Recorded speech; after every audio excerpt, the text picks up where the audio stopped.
बिस्मिल्लाहिर्रहमानिर्रहीम। अस्सलाम वालेकुम वीवर्स। आज मैं आप लोगों के साथ अचार गोश्त की रेसिपी शेयर करूंगी। तो इसके लिए मैंने बीफ लिया है हाफ़ के जी।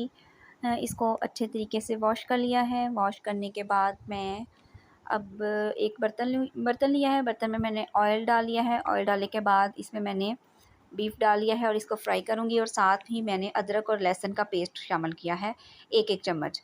तो इसमें मैं इसको अच्छे तरीके से फ्राई करूँगी ताकि ये इसकी स्मेल ख़त्म हो जाए गोश्त की।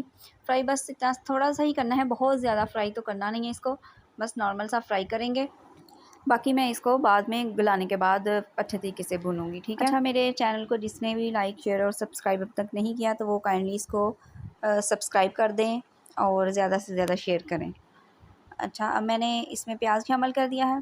प्याज शामिल करने के बाद इसको फिर मैं थोड़ा सा फ्राई करूँगी। प्याज, अदरक, लहसुन, बस ये 3 चीज़ें हैं अभी मैंने इसमें डाली हैं और कोई मसाला नहीं डाला। और अब मैं इसमें पानी शामिल करके इसको गलने के लिए रख दूँगी, ठीक है। कवर करके इसको प्रेशर लगा दूँगी और गलने के लिए रख दूँगी। इधर मैंने लिया है सब्ज़ मिर्चें ली हैं साबुत, इनको कट कर लिया है दरमियान में से। लीमू लिया है हाफ़, और ये अचार गोश्त का मसाला है, ठीक है। ये पैकेट वाला ही मैंने इस्तेमाल किया है। तो और अब मैं क्या करूँगी, इसको हाफ़ मैंने अलहदा कर लिया है जितना मैंने हांडी में डालना है। और ये जो तकरीबन 1 डेढ़ चम्मच मैंने इसमें रहने दिया है। इसमें अब मैं ये जो लीमू है और मिर्चों को मैंने कट लगा लिया है अच्छे तरीके से, ठीक है। तो लीमू मैं इसमें ये जो मसाला मैंने 1 डेढ़ चम्मच रखा है, इसमें मैंने लीमू अच्छे तरीके से निचोड़ लिया, लीमू का रस। तो अब मैं इस मसाले को मिक्स करके मिर्चों में भर लूँगी। ये मिर्चें हमारी तैयार हो चुकी हैं। तो अब मैंने लिया है दही। दही तकरीबन हाफ़ के जी लिया है मैंने।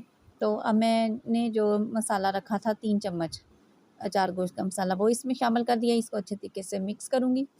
तो मिक्स करने के बाद मैं इसको गोश्त में शामिल कर दूँगी, ठीक। अच्छा, ये जो अचार गोश्त का मसाला है ये आप लोग घर में भी खुद बना सकते हैं। 1 चम्मच सौंफ, 1 चम्मच कलौंजी और 1 चम्मच मेथे लेने हैं।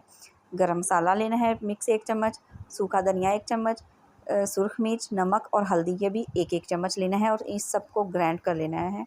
और फिर अब इसको ग्राइंड करने के बाद इस्तेमाल कर सकते हैं। ये देखिए गोश्त मेरा गल चुका है। और अब मैंने ये जो दही में मसाला ऐड किया था सारा, तो वो इसमें शामिल कर दिया है। ये थोड़ा सा पानी डाल के, ताकि बर्तन में जो दही लगा हुआ है वो भी ज़ाया ना हो, वो इसमें डाल दिया है। डालने के साथ मैं इसको अच्छे तरीके से फ्राई करूँगी ताकि दही का पानी खुश्क हो जाए। और फ्राई करने के बाद मैं इसमें शामिल करूँगी टमाटर। तो टमाटर डाल के फिर इसको थोड़ा सा फ्राई करना है, ठीक है।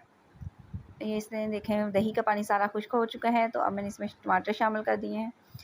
टमाटर शामिल करने के बाद थोड़ा सा और फ्राई करूँगी ताकि टमाटर भी अच्छे तरीके से मसाला टमाटरों का बन जाए। और ये देखें ये इसका अब ऑयल भी ऊपर आ चुका है और मसाला भी बन चुका है, ठीक है। तो ये सालन हमारा तैयार हो चुका है। अब मैं बस एंड में जो सब्ज़ मिर्चें हमने मसाला लगा भरी थी मसाले के साथ, तो वो इसमें शामिल करूँगी। और सालन हमारा बिल्कुल हो गया है रेडी। अब मैं इसमें सब्ज़ मिर्चें शामिल कर दूँगी।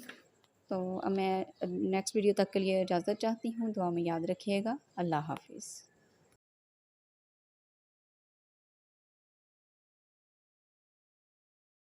हाँ जी, बस अब एंड में जो मैंने सब्ज़ मिर्चें जिनमें मसाला भरा था साबुत मिर्चों में ना कट लगा के, तो वो इसमें शामिल करूँगी। और बस मेरा सालन तैयार हो चुका है। अचार गोश्त बिल्कुल रेडी है। ये मैंने मिर्चें शामिल कर दी हैं। अब मैं इजाज़त चाहती हूँ नेक्स्ट वीडियो के तक के लिए। दुआ में याद रखिएगा। अल्लाह हाफ़िज़।